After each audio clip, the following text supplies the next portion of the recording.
कहते हैं कि दुनिया में मन सबसे ज्यादा शक्तिशाली चीज होता है। अगर किसी चीज को तुम पूरे मन से चाह लो तो तुम उसे हासिल कर सकते हो। ये मैं नहीं कहता, ये सभी महापुरुषों का कहना है। लेकिन अगर यह सत्य है, ये सच है, तो हम जो अपने मन से चाहते हैं वह हमें हासिल क्यों नहीं होता है? भाई, कोई भी इंसान अपने मन में तो दुख नहीं चाहेगा, लेकिन वो रहता तो दुखी है। हर इंसान अपने मन से तो कामयाब होना चाहता है, खूब पैसा कमाना चाहता है, लेकिन फिर भी वह कामयाब नहीं होता। भला ऐसा दुनिया में कौन इंसान होगा जो अपने मन में यह चाहेगा कि मैं नाकामयाब रहूं या मैं पैसा ना कमाऊं? सोचने की बात है तो इसमें दो चीज निकलकर सामने आती है। या तो वह महापुरुष गलत थे जिन्होंने यह बात बोली कि मन से चाहे हुई चीज हासिल हो जाती है, या फिर हम गलत हैं। आज की पोस्ट में मैं जो कहानी बताने वाला हूं उसमें आपको एक ऐसा मंत्र मिलेगा। उसे समझने के बाद आपको एक ऐसा मंत्र का पता चलेगा जिससे आप यह समझ पाएंगे कि अपने मन से कोई भी चीज कैसे करवाई जाती है, मन में किसी भी बात का बीज कैसे बोया जाता है। ये इस कहानी से आपको अच्छी तरह से समझ में आ जाएगा और इससे आप ये भी समझ पाएंगे कि आकर्षण का नियम, लॉ ऑफ अट्रैक्शन, कैसे काम करता है। कहानी छोटी सी है लेकिन बहुत ही गहरी है। इस पोस्ट को पूरा लास्ट तक पढ़ना तो ही आप अच्छे से इस कहानी का पूरा लाभ ले पाएंगे। तो चलिए कहानी शुरू करता हूं और समझते हैं कि मन का मंत्र, मैन को कंट्रोल, कैसे करे। एक बार की बात है, एक आदमी के जीवन में सिर्फ दुख ही दुख थे। वह जो भी काम करता उस बेचारे का वह काम पूरा ही नहीं होता। घर में आता तो घर में क्लेश बना रहता, किसी से कोई मदद मांगता तो कोई उसकी मदद नहीं करता। ऐसा लगता था कि चारों तरफ से उसके ऊपर दुख का पहाड़ टूट पड़ा है। उसे समझ नहीं आ रहा था कि मैं इन दुखों से कैसे पार पाऊं। वह दिन रात यही सोचता रहता था कि अपने दुखों से छुटकारा कैसे पाना है। इसी कारण से वह रात में सो भी नहीं पाता था।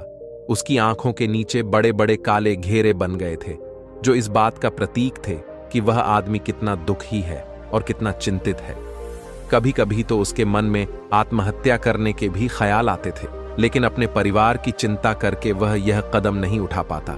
वह इतना दुखी हो गया कि उसने निर्णय किया कि वह इन दुखों से छुटकारा पाकर ही रहेगा। इसके लिए चाहे उसे कितनी ही मेहनत करनी पड़े, कुछ भी करना पड़े, चाहे अंगारों पर चलना पड़े, लेकिन इन दुखों से छुटकारा हासिल करके रहेगा।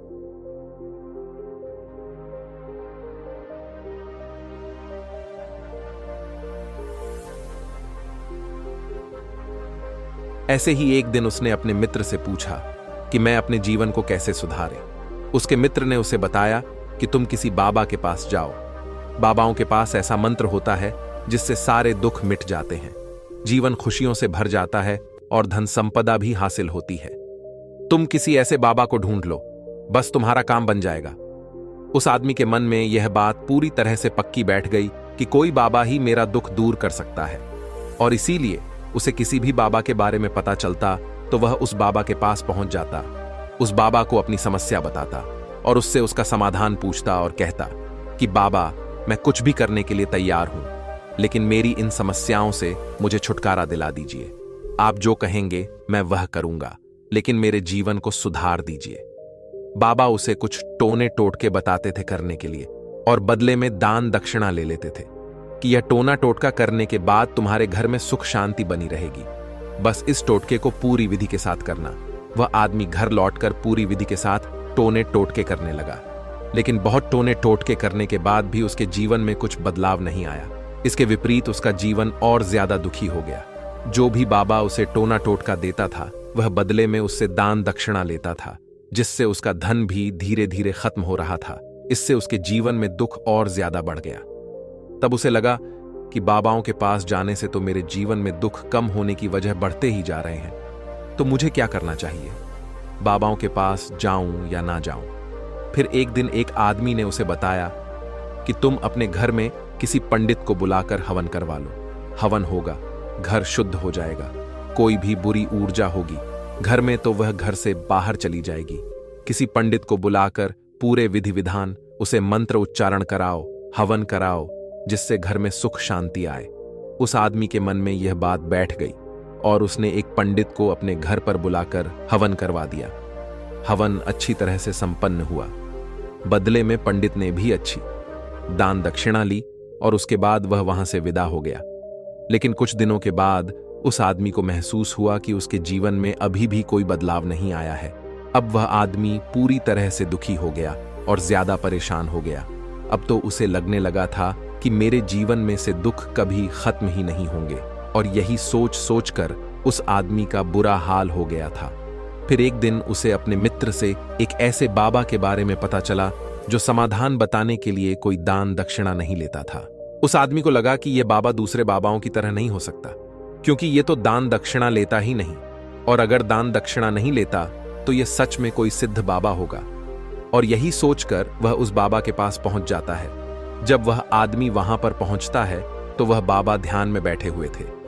यह देखकर वह आदमी वहीं पर चुपचाप बैठकर ध्यान से बाहर आने का उनका इंतजार करने लगा।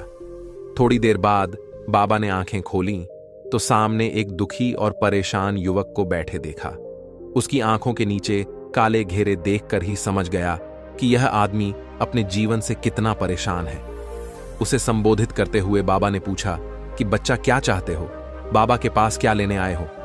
उस आदमी ने कहा कि बाबा, मैं अपने जीवन से बहुत परेशान हूं। मैंने इन दुखों को दूर करने के लिए बहुत सारे रास्ते अपनाए, हर वो तरकीब करके देखें जो किसी बाबा ने मुझे बताई, हर वो काम किया जो कोई भी इंसान ने मुझसे करने को कहा, लेकिन मेरे जीवन में दुखों में कोई कमी नहीं आई। बाबा, इसके विपरीत मेरे जीवन में दुखों में बढ़ोतरी हो गई है। मुझे समझ में नहीं आ रहा है कि मैं क्या करूं। कभी कभी तो मैं आत्महत्या करने की सोचता हूं, लेकिन मैं अपने परिवार की सोचकर मैं यह कदम नहीं उठाता हूं। मैंने आपके बारे में बहुत सुना है बाबा, और मैं बहुत उम्मीद के साथ आपके पास आया हूं। कृपया करके मुझे कोई ऐसा मार्ग बताएं जिससे मुझे अपने दुखों से छुटकारा मिल जाए। मैं अपने दुखों से छुटकारा पाने के लिए कुछ भी करने को तैयार हूं। आप मुझे कोई भी रास्ता बताएं, चाहे वह रास्ता कितना ही कठिन क्यों ना हो, मैं उसको पार करके रहूंगा। बाबा ने महसूस किया कि आदमी तो सच में बहुत परेशान है। बाबा ने उसकी बात सुनकर कहा कि बच्चा, दुखों को दूर करने के लिए मंत्र ऐसे ही नहीं मिलते हैं। मंत्र पाने के लिए कुछ करना पड़ता है। तुम कुछ कर सकते हो।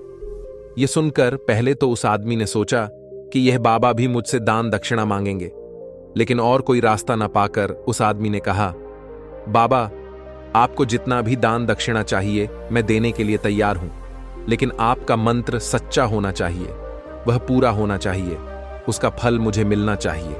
उसके बाद मैं आपको जो भी दान दक्षिणा लेना चाहते हो मैं आपको दे दूंगा। बाबा ने कहा, दान दक्षिणा तो बहुत छोटी चीज है, मुझे वह नहीं चाहिए। इस पर वो आदमी सोच विचार करके बोला, तो बाबा, मैं अंगारों पर भी चलने के लिए तैयार हूं, आप मुझे बस आज्ञा दीजिए। बाबा ने कहा कि अंगारों पर चलने वाली छोटी चीज में तुमसे नहीं कराने वाला हूं। मैं जो तुमसे कराने वाला हूं वह बहुत कठिन मंत्र है, उसे पूरा कर पाओगे। उसने कहा, बाबा, आप मुझे बताइए तो सही, मुझे करना क्या होगा? मैं कुछ भी करने के लिए तैयार हूं। इस पर बाबा ने उसे कहा कि यहां से जब तुम अपने घर जाओ तो रास्ते में अपने मन में यह दोहराते जाना कि मैं सुखी हूं, मैं सुखी हूं, बार बार अपने मन में यही दोहराना, और याद रहे जुबान पर यह नहीं आना चाहिए, यह सिर्फ मन में दोहराना है। यह सुनकर वो आदमी बोला, बाबा, बस इतनी सी बात, ये तो मैं चुटकी बजाते कर लूंगा, लेकिन इससे होगा क्या? बाबा बोले कि इस मंत्र को करके तो देखो, वैसे भी तुमने इतने बाबाओं के मंत्र किए हैं, तो इस मंत्र को भी करके देख लो। उस आदमी ने सोचा कि बाबा कुछ दान दक्षिणा तो ले नहीं रहे हैं और छोटा सा मंत्र है, इसे तो मैं कर ही लूंगा। वो बोला, ठीक है बाबा, मैं यह मंत्र जरूर करूंगा। और वो आदमी यह कहकर वहां से चलने लगा। लेकिन जैसे ही वह चलने लगा, पीछे से बाबा ने बोला कि बच्चा, एक बात याद रखना, जब तुम यह मंत्र अपने मन में दोहराना तो तुम्हारे मन में बंदर के विचार नहीं आने चाहिए, बंदर का ख्याल भी नहीं आना चाहिए, तो ही यह मंत्र सिद्ध होगा। आदमी बोला, मुझे तो आज तक बंदर का कोई विचार नहीं आया, तो अब क्यों आएगा? आप चिंता मत करिए बाबा, मैं बस मन में यही दोहराऊंगा कि मैं सुखी हूं, मैं सुखी हूं, इसके अलावा बंदर का कोई भी विचार मेरे मन में नहीं आएगा। यह कहकर वह आदमी वहां से चल देता है। वह अपने मन में मैं सुखी हूं, मैं सुख ही हूं, यह दोहराता हुआ थोड़ी दूर ही चला था कि उसके मन में अचानक बंदर का ख्याल आ गया। बंदर का ख्याल एक बार आया और चला भी गया। लेकिन उस आदमी ने सोचा, आज तक तो मुझे बंदर का कोई भी विचार नहीं आया, ये आज बंदर का विचार क्यों आ गया? और ऐसे करके उसने उस बंदर के विचार को पकड़ लिया। और ये भूल गया कि मुझे क्या मंत्र दोहराना है और वह बंदर के बारे में सोचने लगा। जब थोड़ी देर बाद फिर से उसे होश आया तो वह फिर से अपना वही मंत्र दोहराने लगा जो बाबा ने उसे बताया था, मैं सुखी हूं, मैं सुखी हूं। लेकिन अचानक से उसे एक बंदर दिखाई दिया और यह देखकर फिर से उसके मन में बंदर का विचार उठ गया और यह देखकर वह इस विचार को बाहर फेंकना चाहता था और वह चाहता था कि मेरे अंदर किसी तरह से बंदर का विचार ना आए, लेकिन उसे तो सामने बंदर ही दिखाई दिया। ऐसे ही जद्दोजहद करते करते घर पर पहुंचा और घर पर पहुंचने के बाद अपनी पत्नी को कहा कि हे बंदरिया, मुझे खाने में बंदर परोस दो। और जब उसे एहसास हुआ कि उसने क्या बोल दिया तो वह अपने बाल नोचने लगा और दीवारों में सर मारने लगा कि आज तक मुझे बंदर का कोई भी विचार नहीं आया और आज मुझे यह क्या हो गया है कि मुझे हर जगह बंदर ही बंदर नजर आ रहे हैं। यह कैसी माया है। यही सोच सोचकर वह आदमी रात भर सो नहीं पाया। रात भर करवटें बदलते रहा और सुबह उठकर सीधे उसी बाबा के पास पहुंच गया और उसके चरणों में गिरकर कहा कि बाबा, पता नहीं क्या चमत्कार हो रहा है। आज तक मुझे बंदर का कोई विचार नहीं आया, लेकिन कल से जब से आपने मुझसे कहा कि बंदर का विचार नहीं आना चाहिए, तब से मुझे हर जगह बंदर ही बंदर नजर आ रहे हैं। उस आदमी ने कहा कि बाबा, मुझे तो आपके पीछे पेड़ पर बैठा बंदर केले खाते हुए दिखाई दे रहा है। यह हो क्या रहा है बाबा? यह सुनकर बाबा हंसने लगे। हाँ हाँ हाँ हाँ, बच्चा मन का जाल एक ऐसा जाल है जिसे समझ पाना इतना आसान नहीं है। बंदर तो तुम्हारे रास्ते में पहले भी आते थे। जब तुम मेरे पास आए थे तो इन्हीं पेड़ों पर यह बंदर घूम रहे थे, लेकिन तब तुम्हारे ध्यान में यह बंदर नहीं था। तब तुम्हारे ध्यान में सिर्फ दुख थे। इसके बाद बाबा ने उसे बताया कि बच्चा, हम जिस चीज से भी दूर भागना चाहते हैं वही चीज हमारे मन में बहुत गहरे में प्रविष्ट हो जाती है और हमारे अंतर्मन में समा जाती है। असल में हम जिस चीज से छुटकारा पाना चाहते हैं उससे छुटकारा इसीलिए पाना चाहते हैं कि वह हमारे साथ बहुत गहरे से जुड़ी हुई है, और हम जितना ही उससे छुटकारा पाना चाहते हैं वह उतनी ही गहरी हमारे मन में बैठती चली जाती है और आखिरकार हमारे अंतर्मन में छा जाती है। ऊपर से तो हम चाहते हैं सुखी होना कि मैं सुखी हूं, सुखी हूं। हमारे होंठ भी यही बोलते रहते हैं, लेकिन हमारे मन में दुख समाये होते हैं। हमारे विचारों में, हमारे मन में दुख ही दुख दिखाई देते हैं।